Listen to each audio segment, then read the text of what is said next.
মরে যেতেই তো চেয়েছিলাম, কেন বাঁচালে আমাকে? 23 বছর হয়ে গেল, এখন একটা চাকরি জোগাড় করতে পারলো না। শুধু কাণ্ডে পিণ্ডে গিলবে আর ইন্টারভিউ দিতে যাবে। তুমি একদম চুপ, কোনো কথা বলবে না। এরকম ছেলে বেঁচে থাকার থেকে মরে যাওয়া অনেক ভালো।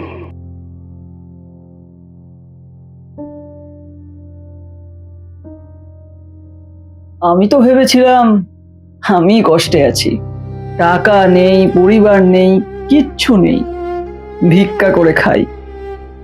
হাহ, এখন তো দেখছি আমি ভালো আছি।